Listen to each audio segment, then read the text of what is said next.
Coming up on Signal by Sony, a tech geek's dream home that spares no expense. We're going to take a tour. Plus, we're seeing how the new Sony NEX-C3 camera makes advanced photography easy for the everyday photo taker. And we get tips from an Olympic runner on how to work music into your training routine. Signal by Sony starts right now.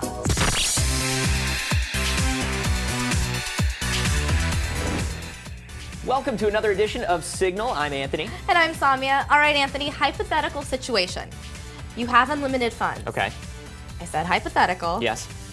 What would you put in your house? Wall-to-wall ball pit. You? Well, I'd have a really big closet. Mm-hmm. I'd have TVs everywhere, Okay. and I'd have surveillance cameras in 3D. Okay. No ball pit, though. Interesting choice. No ball pit. All right. I didn't think about that.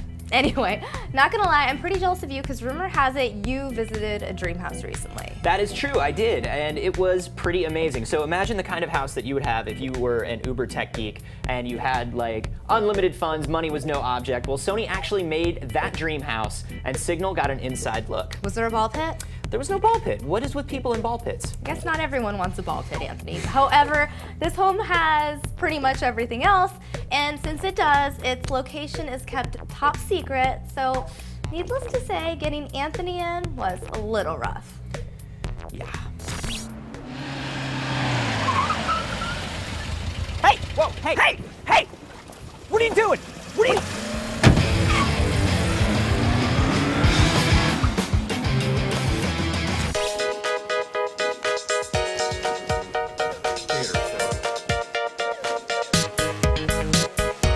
Okay, so this is it, the Sony Dream House. And it looks just like a regular house, right? I mean, maybe a little nicer than my house. But yeah, there is a lot of cool stuff going on in here. So first of all, what you're gonna notice is all this top of the line Sony stuff, right? Like we've got the HD TV over there, we've got this projector up here. The whole thing is wired for surround sound. But what's really neat is not just that it's packed with top of the line stuff. It's that the house is making all of this stuff work together. If you come over here, you can see this Control 4 panel, which controls every single room in the house. Everything in this house is talking to each other, which is really awesome. So from right here, I can do everything from turning on and off the lights, to lowering the curtains, to turning on the TV. And you can see right here, if I say that I want to watch a movie, I just go over to this small panel, hit this. Oh, how nice is that? So every room, not only can you control it granularly, like every single function, but every room also has this small panel of common functions too. So anything you want to do is like one touch. How amazing is that? Come on, let's go check out how it all works in the other rooms. So one of my favorite things to do when I come home is kick back and watch a movie, and there is no better home to do it in than this one. So I am ready to watch my movie. I am going to hit the door locks, turn off the house lights, and hit the movie button.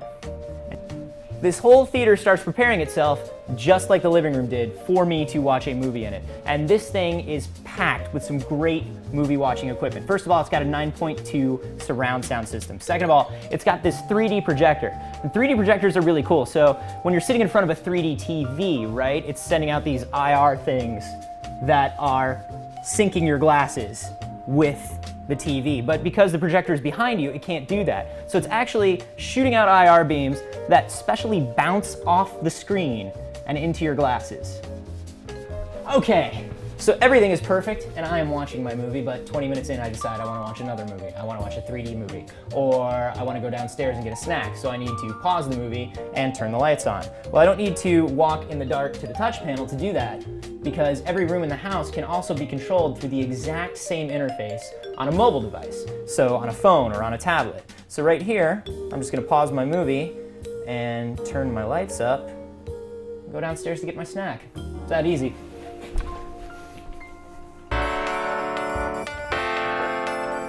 Okay, so this guy, this is a Soundtina, right? And this is an all-in-one speaker system. It's a 360-degree sound field. In a larger room, what would basically happen with this is you would sit it in the middle.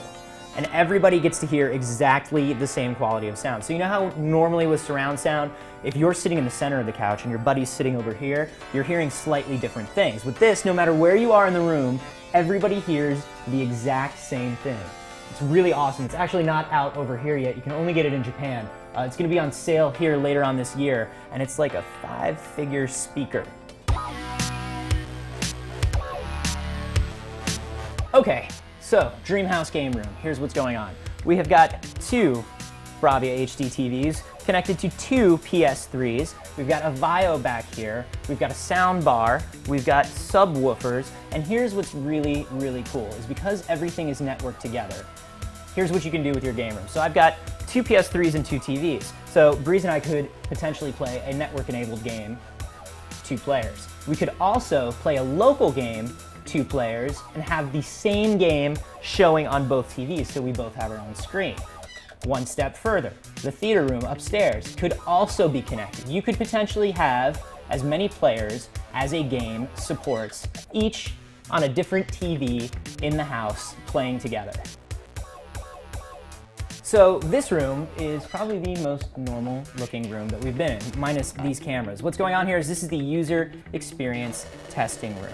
So while these engineers are setting up all of this cool technology and having it talk to each other and figuring out how to make it all work and how to make it all economical and how to make it all eco-friendly and how to write software that doesn't just control Sony sound receivers but also controls curtains, they're also figuring out how people are going to use all of this stuff when it's connected and talking to each other. So what happens is people sit down in here and start using the interface, start playing around with everything, and in an observation room on the other side of the wall, Sony engineers are watching how they interact with all the pieces of this system to figure out how to make it simple to use and to figure out how to integrate all this stuff into our lives.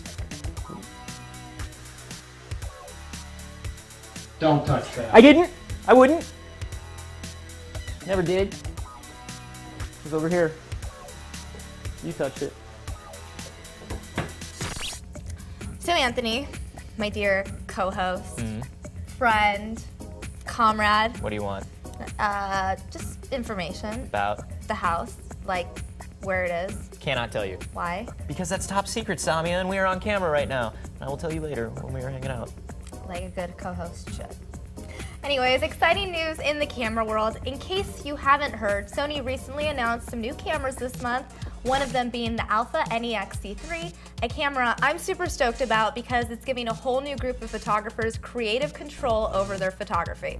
Now, I actually own the NEX-C3, which is the predecessor to this camera, so you've probably heard me talk about it before. I mean, I am a big DSLR user. I'm big into the quality of my photographs, and I like having a lot of manual control, and the NEX-C3 gives me that in a very small, very portable package, so I'm super into it. And the NEX-C3 still has all of the same traditional features as the NEX-3 and the NEX-5. It's slightly smaller and lighter, though, you can see here, and it's got a new sensor and a new processor.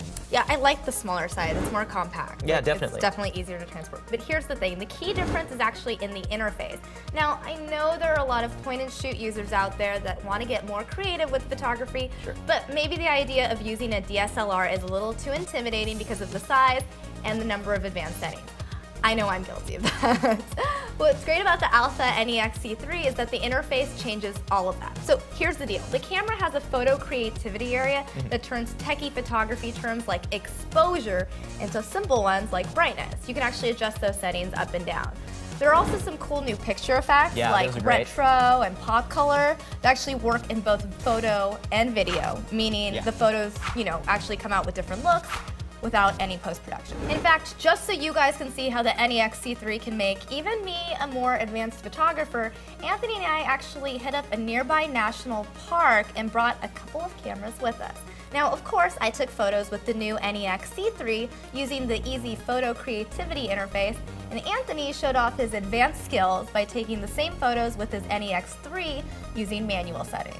Okay, so the first thing we tried out was the aperture versus background defocus. So aperture is essentially controlling the opening of your lens, like how wide open your lens is, and you can get shallower and deeper depth of field. So you get those nice kind of like dramatic effects. So we took a picture in the park by a river. Yes. Of a tree in the foreground and then a river in the background, and matched up pretty well. You got yours set faster than mine, I think. Yeah, mine's a lot easier. I mean, I don't want to say it's easier to use, but for someone who doesn't have, you know, all the technical training with, you know, photography, it was definitely easy to just kind of scroll it up and down to really find the right setting to kind of match it. So. And that probably, I mean, that probably wasn't something that you had messed around with a lot before. I mean, you'd seen probably a lot of depth of field stuff in cameras, but didn't know how to control that. No, totally. I'll admit it, I'm a point and shoot user, but this definitely like made me feel like a cool photographer in the moment. Yeah, the other one we tried out was exposure value versus brightness. Now exposure value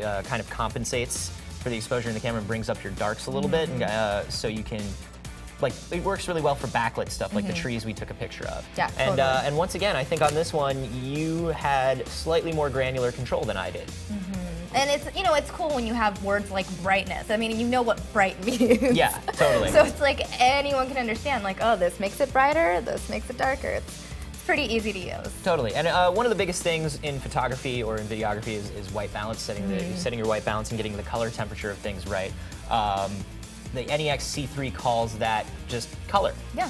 So you were able to just change the color temperature, and we did some cool stuff by that creek where we made it look really warm and sunny. Yeah. And then we did trees, and we kind of gave it that whole blue tone effect. Yeah. For me, while I'm setting all these things manually, you are setting them using literally the menu icons. Yeah, I was just like up and down, adjusting it, and I was, you know, for me to take a picture, it took like, you know, a couple seconds. Yeah. The other cool thing is you can see all the effects on the LCD before you take the photo, including the creative effects. Yes. Which was interesting. You know, a lot of people are taking like these really creative photos. There are a lot of creative photo apps for mobile devices and stuff right now. It's like the cool thing to do. It's like, I'm gonna be artsy on my phone. Let's take a cool picture. So it's nice to see that in a camera, and the cool thing about having it in the camera and having it live like that is a lot of those apps don't show you what your photo is going to look like before it's done. Yeah, you have to take the picture and then, you know, kind of post-produce it almost. Right. You know, and then kind of have a fancy picture. What's cool about this, it's like, I adjust it to something like pop color. Next thing you know, everything's black and white except for your blue shirt. Yeah. Now, the thing that was really, really interesting about these picture effects, retro color, pop color, toy camera, I thought that they were just going to be for still pictures, but they work in video in real time, which was cool. really, really cool. So as soon as I found that out, I walked around the neighborhood and walked around the office and played with it a little bit. Yeah. And it's really awesome to do those live and not have to do any post-production on your video. You just get these really cool kind of like classic film looks. It looks like an old home movie or something. Literally. It's really fun to mess with. There's going to be a firmware update that puts all of the new stuff from the C3 onto the NEX-3. This is cool because all of the stuff that I love about this, you know, minus the physical improvements and the sensor improvements, are coming to my camera, so that's great. And you have, you know, if you have a few dollars to spare, you might as well get a second camera. Why not, Yeah, right? absolutely. So if you are ready to step up from a point and shoot, the NEX-C3 will be available in August with an 18 to 55mm kit lens for about $650, and you can get it in silver, black, or pink. All the details are on the Sony website. You are practically already on the product page looking at that pink one. Yeah, you know, sometimes I want my products to match my clothes. I don't know. All right, Anthony, you're a guy who stays in shape. Question, what's your workout secret? Why are you buttering me up? Do you need money? No. No? I All right. just wanted to be nice. Well, I do a lot of controller curls when I'm playing PlayStation. That's probably the biggest thing I do, but I also do a lot of running. Got it. Do you listen to music when you work out? Absolutely. If I am not listening to music while I'm jogging, I get so bored. Totally. I mean, you can only do the elliptical for so long without it. Trust me, I usually quit after a couple minutes. Anyway, music or not, I'm no marathon runner. However, this next guy is. I recently had the pleasure of chatting with Olympic silver medalist Keflezighi, and it turns out music plays a huge part in his training routine. Mev actually gave me some training tips and shared how music can keep runners motivated.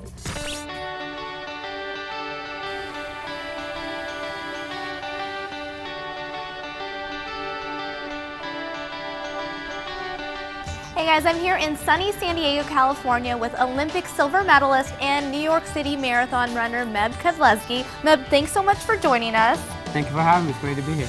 Well, okay, so you won the silver at the Olympics in Athens in 2004. You won the New York City Marathon in 2009.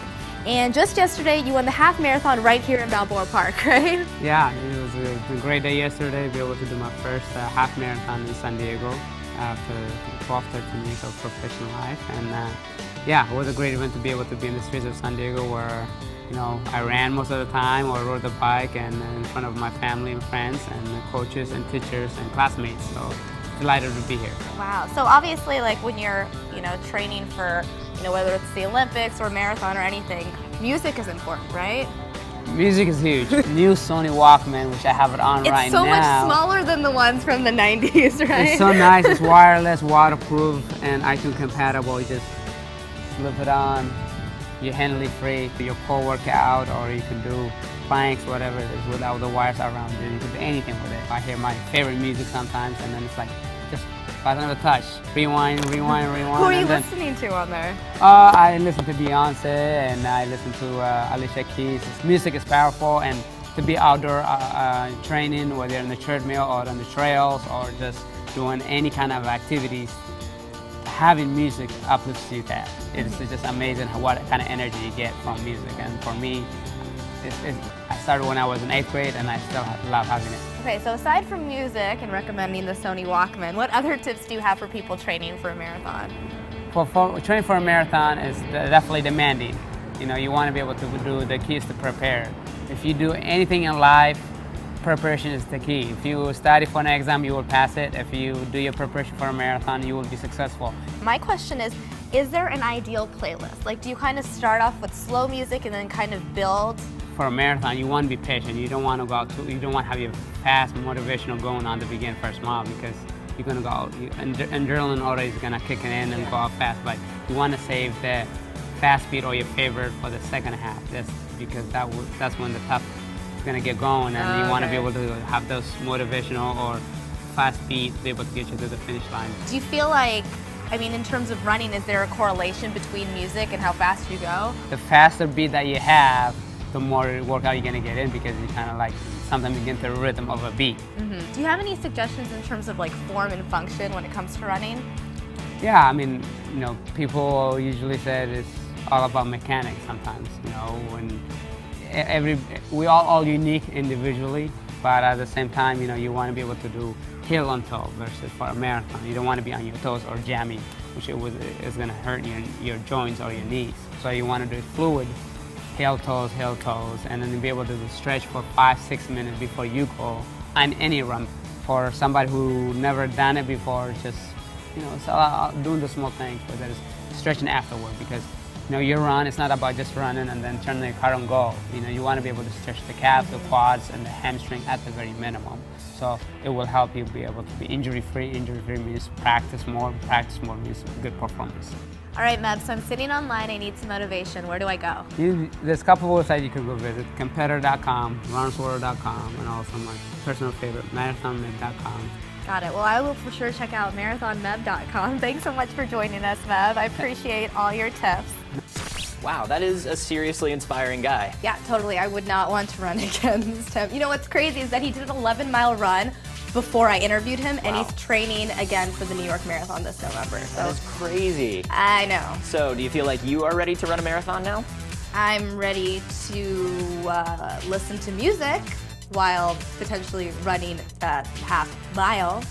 Baby steps. Baby steps. Baby steps. All right, well, I think that just about does it for this episode of Signal by Sony, but if you can't get enough, you can always watch more of our show at sony.com/signal, where you can find links to all the products we talk about. You can also head over to youtube.com/signal and post a comment or a question. We love hearing your feedback. For now, this is Anthony and Samia saying see you next time.